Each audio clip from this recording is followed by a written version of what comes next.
Di sebuah desa kecil yang tersembunyi di balik hamparan pegunungan hijau, kehidupan berlangsung sederhana. Penduduknya, meski hidup dalam kesederhanaan, memiliki tradisi yang kental dan cerita-cerita turun-temurun yang dipercaya sebagai bagian dari sejarah mereka. Salah satu kisah paling menyeramkan adalah tentang hutan keramat, sebuah tempat yang diyakini menyimpan kekuatan tak kasat mata. Hutan itu terletak di pinggir desa, dan meski pohon-pohon rimbunnya tampak menggoda untuk dijelajahi, tak ada seorang pun yang berani melangkah jauh ke dalamnya. Cerita-cerita tentang hutan keramat telah ada sejak generasi terdahulu. Penduduk desa percaya bahwa hutan itu adalah rumah bagi makhluk halus, roh-roh leluhur, dan entitas gaib lainnya. Menurut cerita, siapapun yang masuk terlalu dalam tanpa izin, apalagi dengan niat buruk, akan menghadapi konsekuensi yang mengerikan. Suara-suara aneh, bayangan yang mengikuti, dan jejak-jejak kaki yang tak wajar sering menjadi bagian dari pengalaman mereka yang nekat mendekati hutan tersebut. Meski begitu, bagi Ardi, seorang remaja berusia 16 tahun, semua cerita itu hanya bualan semata. Ardi adalah anak yang dikenal pemberani, bahkan cenderung nekat. Ia sering mengolok-olok teman-temannya yang percaya pada hal-hal mistis. Baginya, ketakutan mereka hanyalah hasil dari imajinasi berlebihan yang diwariskan oleh orang tua mereka. Pada suatu sore, Ardi merasa bosan dengan rutinitas desa yang monoton. Bersama dua temannya, Doni dan Wira, ia merancang sebuah rencana. Ayo kita buktikan kalau cerita tentang hutan keramat itu cuma omong kosong. Kita masuk ke sana, dan kalau kita kembali dengan selamat, kita akan jadi legenda di desa ini, ucapnya dengan nada penuh tantangan. Doni dan Wira awalnya ragu. Mereka tahu betul reputasi hutan itu dan telah mendengar banyak kisah tentang orang-orang yang hilang atau mengalami hal-hal ganjil di sana. Namun, semangat Ardi yang menggebu-gebu, ditambah rasa malu jika dianggap pengecut, akhirnya membuat mereka setuju. Pada sore hari yang tenang, saat langit mulai berubah warna menjadi jingga keemasan, ketiganya berjalan menuju pinggir hutan. Langkah pertama mereka terasa biasa saja. Suasana sekitar begitu tenang, hanya ada suara angin yang berhembus lembut dan kicauan burung-burung kecil yang sesekali terdengar. Pohon-pohon tinggi menjulang di depan mereka, menciptakan lorong alami yang terlihat seperti gerbang menuju dunia lain. Lihat, ini cuma hutan biasa. Nggak ada yang perlu ditakuti, ujar Ardi sambil menepuk bahu Doni. Namun, semakin mereka masuk ke dalam, suasana mulai berubah. Angin berhenti berhembus, kicauan burung menghilang, dan udara menjadi dingin, seperti ditelan oleh sesuatu yang tak terlihat. Rasanya ini bukan ide bagus, bisik Wira sambil memperhatikan sekeliling. Ia merasakan sesuatu yang aneh, meski ia tak bisa menjelaskan apa itu. Doni juga mulai merasa tak nyaman. Mungkin kita sebaiknya kembali saja. Kita sudah cukup jauh masuk ke dalam, katanya sambil melihat ke arah Ardi. Namun, pemuda itu hanya tertawa kecil. Kalian ini penakut sekali. Kita baru mulai, masa sudah mau pulang? Jawabnya sambil melangkah lebih jauh. Seiring waktu, keanehan mulai terjadi. Jejak kaki mereka yang tadinya lurus kini tampak berputar-putar, membawa mereka kembali ke tempat yang sama. Kok, rasanya kita sudah lewat sini tadi? Tanya Wira dengan nada bingung. Ardi mengabaikannya dan terus berjalan. Namun, Doni mulai merasakan sesuatu yang berbeda. Setiap langkah mereka, seolah ada suara langkah lain yang mengikuti dari belakang. Ketika ia menoleh, tak ada siapapun di sana.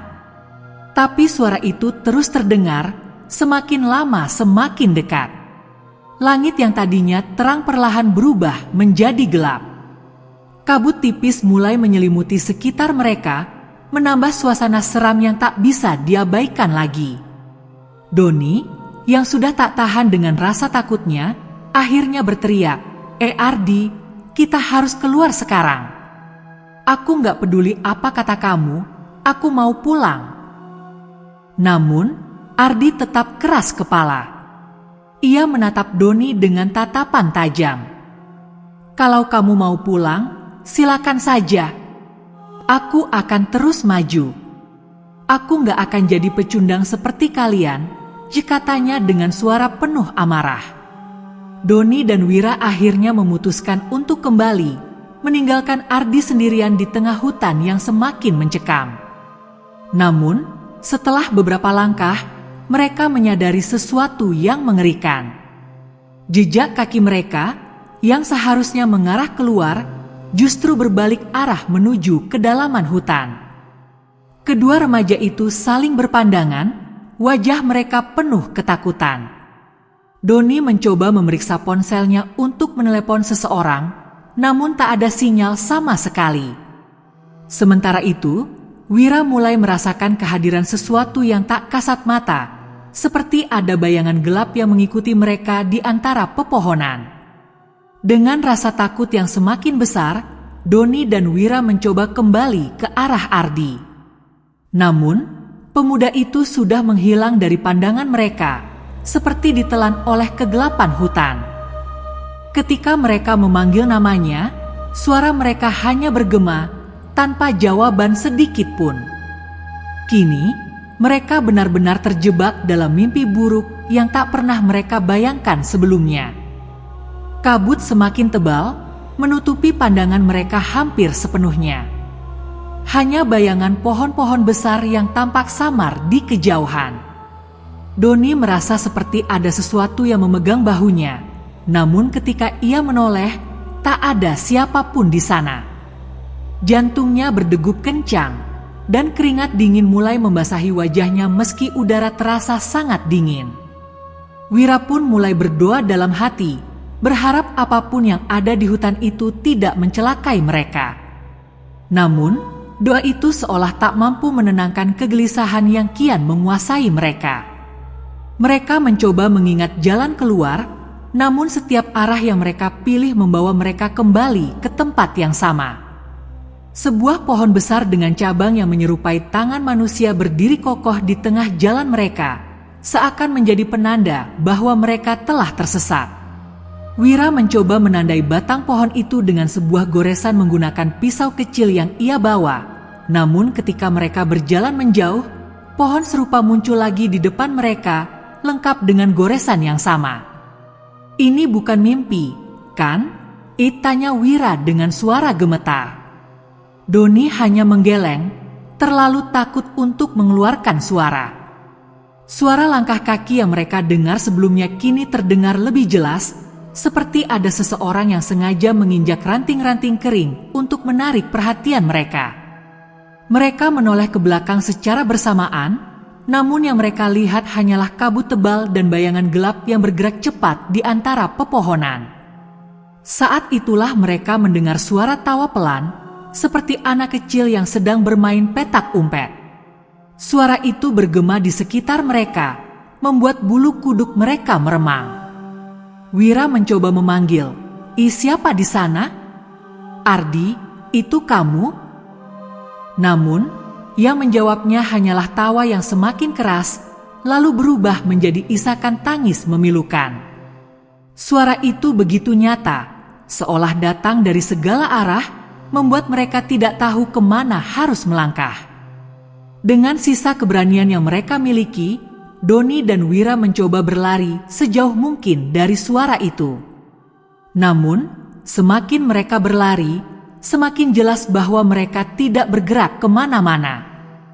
Hutan ini seolah memenjarakan mereka dalam labirin tak berujung.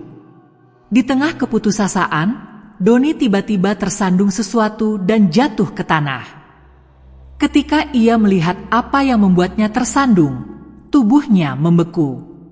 Itu adalah sebuah boneka lusuh dengan mata yang tanpa hidup, menatapnya lekat-lekat. Wira membungkuk untuk melihat lebih dekat. Ia mencoba mengangkat boneka itu, tetapi boneka tersebut terasa berat, seolah-olah ada sesuatu yang menahannya di tanah. "Jangan sentuh itu," seru Doni tiba-tiba dengan suara panik. Namun, terlambat. Begitu boneka itu terangkat, angin kencang tiba-tiba berhembus, memadamkan sisa-sisa cahaya di sekitar mereka. Sekarang, hanya kegelapan pekat yang menyelimuti. Di tengah kegelapan, suara tawa dan tangisan itu kembali terdengar, namun kali ini lebih dekat, lebih mengerikan.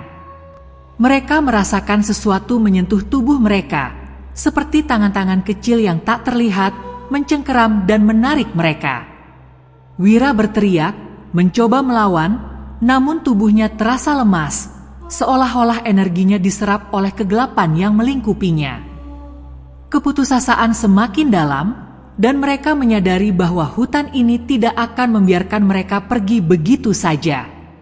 Di tengah kepanikan yang semakin memuncak, Doni dan Wira mencoba berkumpul kembali di satu tempat, berharap bisa merancang strategi untuk keluar dari kegelapan ini. Namun, rasa takut mereka makin menjadi-jadi saat suara-suara aneh mulai terdengar lebih dekat. Ada suara langkah kaki berat yang menghantam tanah, disusul dengan bisikan pelan yang bergema di telinga mereka. "Pergi. Kalian tidak seharusnya di sini." Bisikan itu terdengar jelas, membuat tubuh mereka gemetar. Doni, dengan tangan gemetar, mengeluarkan senter kecil dari ranselnya. Ia menyalakan senter itu, mencoba menerangi kegelapan yang pekat di sekitar mereka. Namun, cahaya senter itu hanya mampu menyoroti jarak beberapa meter di depan mereka, menampilkan bayangan-bayangan pohon yang semakin tampak mengancam. Di kejauhan, samar-samar terlihat sosok berdiri tegak. Sosok itu tidak bergerak, hanya diam, seperti memandang mereka. "Kamu lihat itu?" bisik Wira dengan suara serak. Doni hanya mengangguk tanpa kata, matanya terpaku pada bayangan itu. Mereka mencoba melangkah mundur perlahan, berharap sosok itu tidak mendekat. Namun, setiap langkah yang mereka ambil terasa berat, seperti ada yang menahan kaki mereka. Suara tawa pelan kembali terdengar, namun kali ini diikuti oleh suara langkah kaki lain yang bergerak mendekat dari arah belakang. Doni memberanikan diri untuk menoleh, namun yang ia lihat hanyalah bayangan besar dengan bentuk tak beraturan, menyelimuti kabut di belakang mereka. Wira mulai membaca doa dengan suara gemetar, mencoba memohon perlindungan dari sesuatu yang tidak bisa mereka pahami. Namun, di saat ia menyebut nama Tuhan, suara tawa itu berubah menjadi jeritan yang melengking, membuat telinga mereka berdenging. Pohon-pohon di sekitar mereka bergoyang keras meski tidak ada angin yang berhembus. Dari arah kabut, muncul cahaya kecil yang berkelap-kelip, seperti kunang-kunang, namun terasa tidak wajar. Cahaya itu bergerak liar, mengitari mereka dengan kecepatan tinggi, seolah-olah sedang mengamati atau bahkan mengejek mereka. "Kita nggak bisa terus seperti ini," teriak Doni, suaranya nyaris tak terdengar di tengah gemuruh suara aneh yang semakin keras. Wira mengangguk, meskipun matanya terlihat basah oleh air mata. Dengan langkah terhuyung-huyung, mereka mencoba mencari jalan keluar sekali lagi. Namun, apa yang mereka lihat di depan membuat darah mereka membeku. Jejak kaki mereka sendiri, yang seharusnya mengarah keluar, kini kembali mengarah ke tempat yang lebih gelap di dalam hutan. "Hutan ini mempermainkan kita," kata Wira dengan suara bergetar. Doni hanya bisa terdiam. Untuk pertama kalinya, ia merasa bahwa kematian mungkin sudah sangat dekat. Hutan ini seperti memiliki kehidupan sendiri, dengan kehendak yang tidak bisa dilawan. Mereka berdua hanya bisa berpegangan erat satu sama lain, mencoba berjalan lurus meski jalan di depan mereka terasa tak pasti. Di tengah langkah mereka yang tak tentu arah, Doni dan Wira tiba-tiba mendengar suara yang mereka kenal. Itu suara Ardi, memanggil nama mereka dari kejauhan. "Doni, Wira, aku di sini." Suaranya terdengar jelas, penuh emosi, namun entah mengapa terasa ada sesuatu yang salah. Itu Ardi. "Dia masih hidup," kata Doni dengan nada lega bercampur takut. Namun, Wira merasa ragu. "Kita nggak tahu apa itu benar-benar dia," bisiknya sambil menahan Doni yang hampir berlari ke arah suara tersebut. Namun, suara Ardi semakin mendekat, dan kali ini diikuti dengan langkah kaki cepat. Tiba-tiba, dari balik kabut, muncul sosok yang mereka kenali. Itu memang Ardi, dengan wajahnya yang terlihat pucat dan pakaiannya yang basah oleh keringat. "Aku pikir kalian meninggalkanku," teriaknya, namun ada sesuatu dalam sorot matanya yang membuat Wira merasa tidak nyaman. Tatapan Ardi tidak seperti biasanya. Ia terlihat gelisah, bahkan terkesan dingin, seperti bukan dirinya. "Kamu nggak apa-apa, Di?" tanya Doni dengan nada khawatir. Ardi hanya mengangguk pelan, namun ia tidak mengatakan apa-apa lagi. Hanya dengan gerakan tangannya, ia mengisyaratkan agar mereka mengikutinya. Meski ragu, Doni dan Wira akhirnya mengikuti langkah Ardi yang tampak pasti, seolah-olah ia tahu jalan keluar dari hutan ini. Namun, semakin lama mereka berjalan, Wira mulai merasa bahwa arah yang mereka tuju tidak membawa mereka keluar, melainkan semakin masuk ke dalam kegelapan. "Ardi, kita kemana?" tanya Wira dengan nada penuh kecurigaan. Namun, Ardi tidak menjawab. Ia hanya terus berjalan, dan langkahnya terasa semakin cepat. Sampai pada satu titik, Ardi berhenti di tengah sebuah tempat yang tampak seperti lapangan kecil yang dikelilingi pohon-pohon besar. Ia berbalik, dan kini wajahnya terlihat lebih jelas. Mata Ardi tidak lagi seperti mata manusia. Pupilnya memerah, dan senyumnya terlihat terlalu lebar, hampir tidak alami. "Kalian seharusnya tidak datang ke sini," katanya dengan suara yang bukan miliknya. Kini, Doni dan Wira menyadari bahwa sosok di depan mereka bukan lagi teman mereka. Wira berteriak, "Kamu bukan Ardi. Siapa kamu sebenarnya?" Namun, sosok itu hanya tertawa keras, dan tubuhnya perlahan-lahan memudar, meninggalkan Doni dan Wira yang kini terjebak sendirian di tempat yang tidak mereka kenali.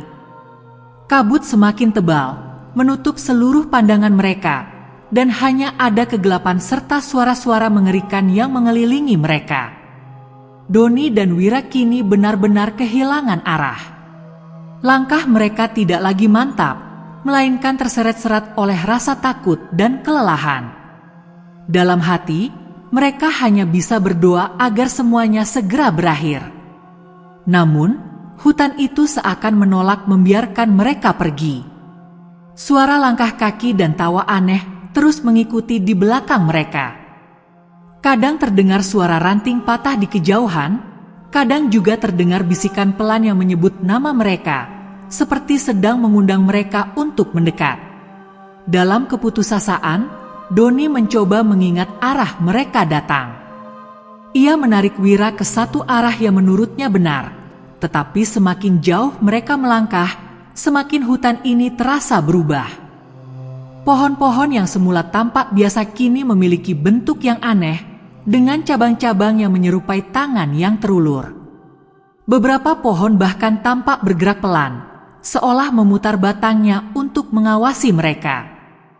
"Kita harus keluar dari sini," seru Doni, namun suara serak Wira membalas, bagaimana caranya, Don? Tempat ini tidak ada ujungnya."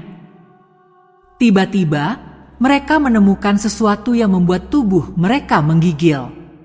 Sebuah gundukan tanah segar berdiri di tengah jalan, dengan tanda silang yang terbuat dari ranting-ranting kering di atasnya.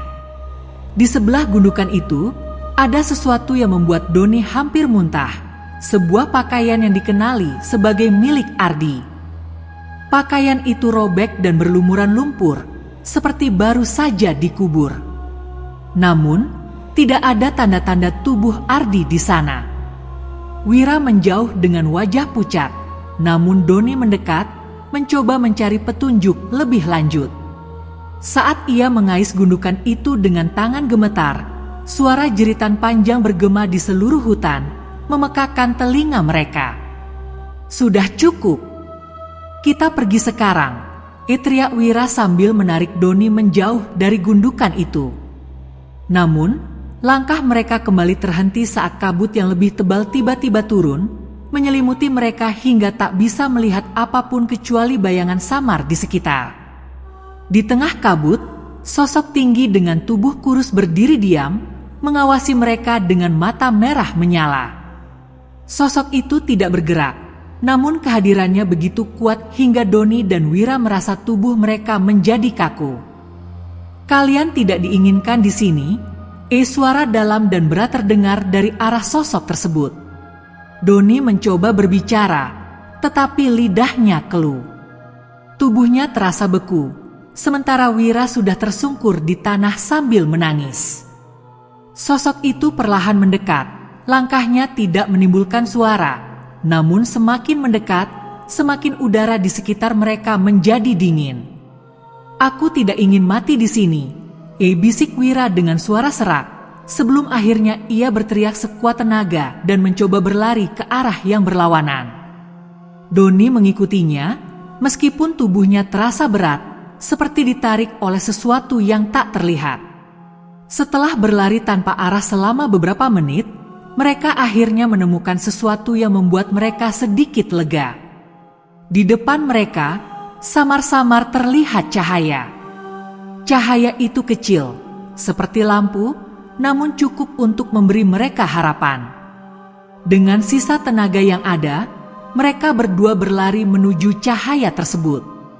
Namun, semakin dekat mereka ke cahaya itu, semakin mereka sadar bahwa cahaya itu bukan berasal dari luar hutan. Di tengah cahaya itu berdiri sesosok bayangan kecil, mirip dengan anak kecil yang memegang lentera, namun wajahnya tidak terlihat. Bayangan itu mengulurkan tangannya, seolah-olah meminta mereka untuk mendekat. Doni berhenti, merasa ada sesuatu yang salah. Namun, Wira yang sudah dikuasai oleh rasa putus asa terus melangkah mendekat. "Wira, jangan!"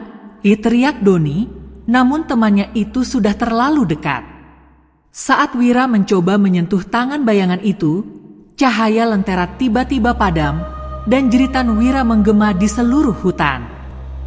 Ketika Doni mencoba mencarinya, Wira sudah tidak ada di sana, seperti hilang begitu saja. Kini, Doni benar-benar sendirian. Ia berdiri di tengah kegelapan, napasnya terengah-engah, dan tubuhnya gemetar. Ia mencoba memanggil nama Wira, namun hanya ada gema suaranya yang kembali. Di tengah kesendiriannya, ia mendengar sesuatu yang membuat darahnya membeku. Itu adalah suara Ardi, disusul suara Wira, memanggil namanya dari arah yang berlawanan. Suara mereka terdengar nyata, namun Doni tahu bahwa itu bukan mereka. "Ini mimpi buruk," gumamnya, sebelum ia memutuskan untuk berlari sejauh mungkin, tanpa peduli ke arah mana ia pergi. Akhirnya, ketika ia merasa tubuhnya tidak lagi mampu bergerak, Doni melihat secercah cahaya dari kejauhan. Itu adalah cahaya matahari yang mulai menembus pepohonan. Dengan sisa tenaga, ia berjalan menuju cahaya itu, berharap ini adalah jalan keluar. Dan benar, ia akhirnya berhasil keluar dari hutan keramat itu. Namun, tubuhnya penuh luka, dan wajahnya tidak lagi menunjukkan semangat kehidupan. Penduduk desa menemukannya terkapar di pinggir hutan, tanpa Wira atau Ardi. Doni tidak pernah berbicara lagi sejak saat itu. Ia hanya duduk diam di depan rumahnya, menatap ke arah hutan dengan tatapan kosong. Ketika ditanya apa yang terjadi, ia hanya bergumam pelan, "Hutan itu tidak ingin kita pergi, mereka masih di sana." Kini, hutan keramat itu semakin ditakuti oleh penduduk desa, dan nama Ardi serta Wira hanya menjadi bisikan yang menghantui setiap malam.